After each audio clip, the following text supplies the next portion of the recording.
Oh, there are poor people here. I can't stand to eat in the same place as them. Let's complain to the waiter and ask him to kick them out, one of them said. I agree. If we're around these people, we'll look low class, the other replied. My sister and her husband, whom we ran into on our New Year's trip to Hawaii, decided we were poor and started bullying us. They would say, "Don't ignore us, you ugly thing. This is no place for someone like you. You need to get the hell out of here. You're not my sister. What did you forget about me, your cute little sister? I know you're still upset that I took your fiancé. You're so jealous of me. I heard you're still working even after you're married. Poor you." Their mockery wasn't just aimed at me but also at my husband. I could tolerate their insults towards me, but I couldn't stand them making fun of my husband. I had enough and sprang out of my chair, but my husband stepped in front of me to stop me. My name is Katie. I work as a medical receptionist at a general hospital. I didn't have any special skills, but when I thought about my future, I knew I wanted to help people. That's when I decided to work in the medical field. After 2 years of studying at a vocational school, I found a job at a general hospital. My parents recognized my hard work and were proud of me for choosing a career in medical administration. But my sister's reaction was the exact opposite. She said, "This is a job that anyone could do, and it's perfect for you," and laughed. My sister Miley has always been like that. She looks down on me and makes fun of me regularly. Miley is pretty. When we were in junior high, people called her the prettiest girl in her grade. She gets a lot of compliments and is always boasting about her looks. She calls me ugly and acts like I'm pitiful. If it seems like anyone can do it, I thought, maybe I should do things only I can bring to the table. I tried to smile all the time, be really polite, and more cheerful than others. It sounds easy, but it's very difficult. Still, I was determined to do my job well and told myself I would not fail. I was very happy to know there were people out there who noticed and appreciated my efforts. "You're always energetic," Dr. Ken Smith, a doctor at the hospital, said to me. I rarely interact with doctors, but Dr. Smith knew my name. "Your smile always heals me, Katie," he added. I thought it sounded a bit inappropriate, but it was nice to be recognized. After that, we talked whenever we saw each other at the hospital. A little while later, Dr. Smith asked me out. After a few dates, he confessed his feelings for me and asked me to be his girlfriend. Shortly before my 22nd birthday, he proposed. "Will you marry me?" Ken asked. I said yes, and we made plans to meet each other's parents. I was glad I had chosen a job that helps people and was happy to work at the hospital. But my happiness was shattered in an instant. Out of nowhere, 2 days before we were supposed to meet his parents, Ken sent me a message. "Don't worry about coming to meet my parents." Confused, I wrote back immediately, asking if it didn't work for their schedule or if we should reschedule. But Ken's response was something I never expected. I said, "Don't worry about coming. I'm breaking up with you, Katie." For a second, it felt like time stopped. I didn't understand what he was saying. I immediately called him. "What do you mean? You met my parents. Just act like it never happened. What's wrong? You said you'd keep working after we got married, and you didn't listen to me." "Well, that's it. I realized that I'd rather have an obedient woman than someone like you." It was like he had become a different person. I was, of course, shocked that he broke up with me, but I couldn't believe how he changed all of a sudden. "What? You said my smile heals you. I can't believe you're breaking up with me after we got engaged." "Ha, that was just something I said to make you feel good. I chose you because you were the youngest, decent-looking woman at the time." "You're horrible." "I'm a doctor. There are better women out there, more suitable for a doctor like me." "Who?" I had a bad feeling, and it was far worse than I thought it could be. "I'm going to marry Miley. I don't need you anymore. I should have gone to your parents' house earlier. I could have met her a while ago instead of wasting a year of my life." I started thinking about when Ken came to my house to meet my parents. Miley was there too. She wasn't supposed to be there, but she stayed on purpose to meet my fiancé. At first, she seemed ready to make fun of him, but as soon as she realized Ken was a doctor, her attitude changed. She spoke like she was flirting, but I had no idea she was trying to steal my fiancé. I couldn't believe it. I was so mad at Ken and Miley, and I was also mad at myself for letting them push me around. I was speechless. Then Ken said mockingly, "You're so shocked you can't even say anything. You know, a woman like you won't find someone else to marry.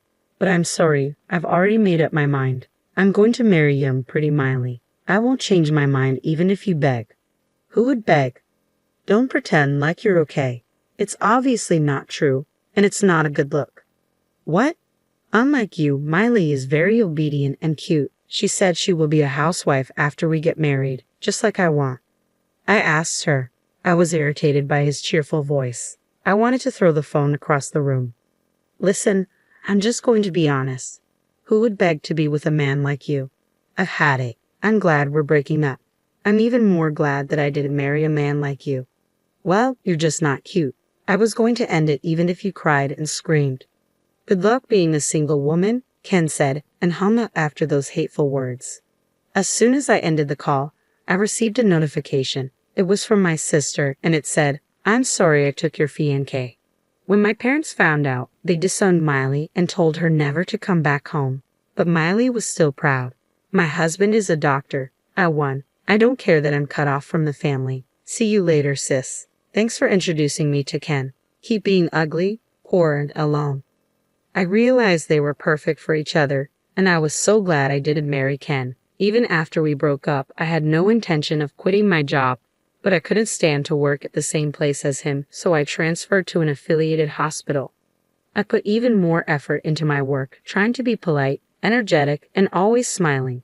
Receptionists can help patients in different ways than doctors. It's not a job that just anyone could do. I worked hard, almost in spite of Miley and Ken.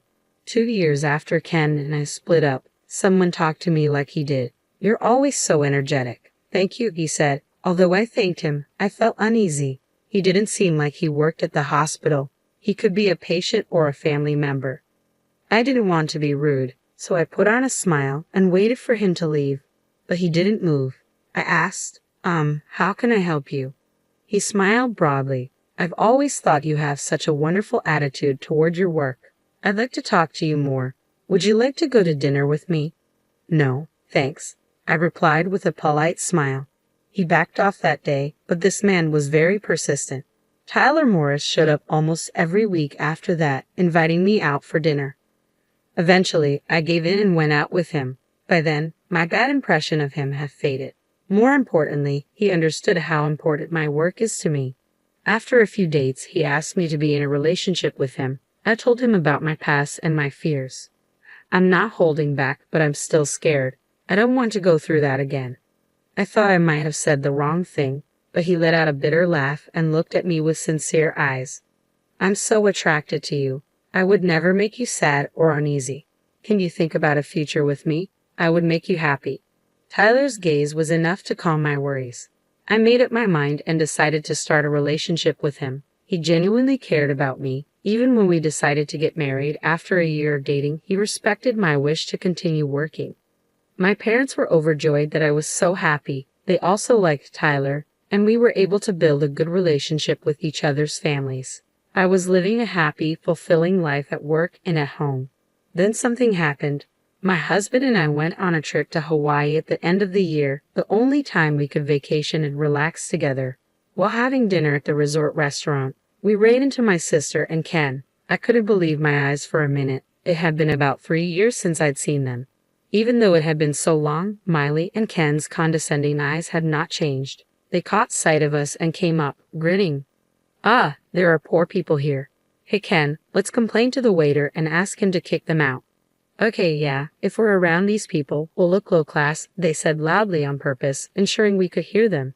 They glanced at us, enjoying our reactions. There were so many things I wanted to say, but we were in a restaurant, and people were eating around us. I kept my feelings in check and continued eating in silence.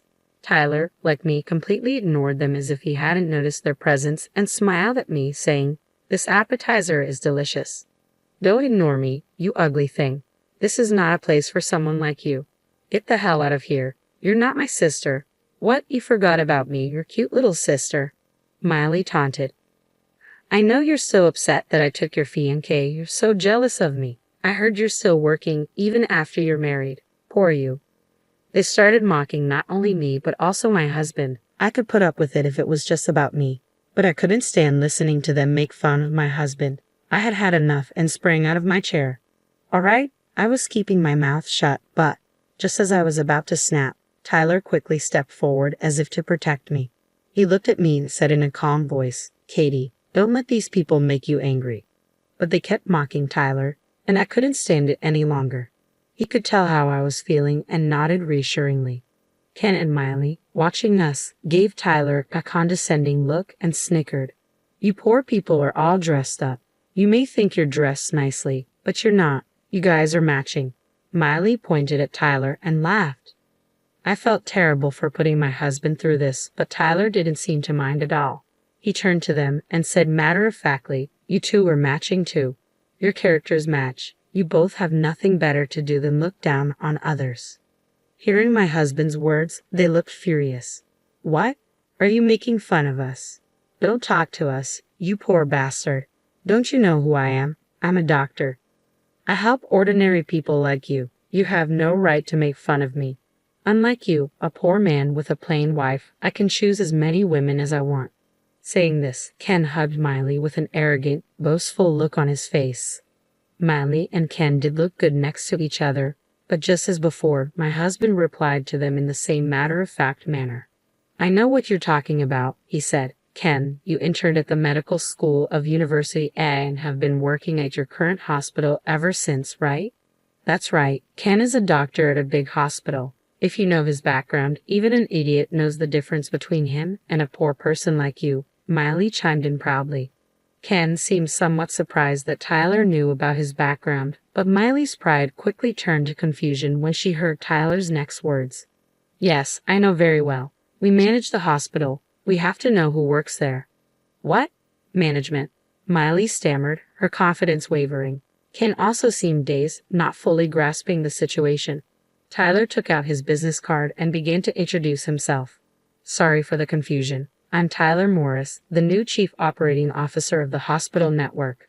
I didn't introduce myself. "My name is Tyler Morris, and I am the president of the group company that manages the general hospital where you work." "What?" Ken finally opened his mouth, while Miley just stared at his business card in disbelief. "Yes," I added, "Tyler is the president of a group company that manages several hospitals." Tyler explained, "I first saw Katie when I came to the hospital for an inspection. During the inspection, I happened to hear that she had broken off her engagement with Ken and had been transferred to a different hospital. I was surprised to see her working with a smile on her face despite everything." He continued, "When I asked her to go out with me, it was because I was attracted to her dedication to her work, no matter what her personal life was like. Because I admired that about her, I respected her decision to keep working even after marriage. Tyler's job as president is extremely demanding, but he takes care of himself and supports me. Ken's earlier comment about feeling sorry for me because I have to work is just ridiculous. People who only see things their way wouldn't understand, but I'm very grateful to Tyler for supporting me and respecting my choices. I can proudly say that I am happy to be married to Tyler." "I can't believe he's the president," Ken said, looking anxious. Miley, who had been looking at her phone, suddenly shouted, "Hey, wait a minute. It is Tyler Morris. He started his own business early and, at only 30 years old, is the president of a major group company. He's been featured in all kinds of magazines. You're screwed." Ken looked at Miley's phone screen, his face turning pale. Miley looked down, and Ken, trembling, got on his knees and began to apologize. "I'm so sorry. I didn't expect Katie to marry someone like you, and I was rude. Don't you see that what you just said alone is very disrespectful? It seems like disrespect for others runs deep in your bones. I find it hard to believe that someone who acts like you is a good doctor." Ken became even more flustered and continued to apologize, but Tyler wasn't having it. He said, "If we keep causing a scene, it will disturb the people around us, Katie. We can order room service." He called out to a nearby waitress and gave her the room number.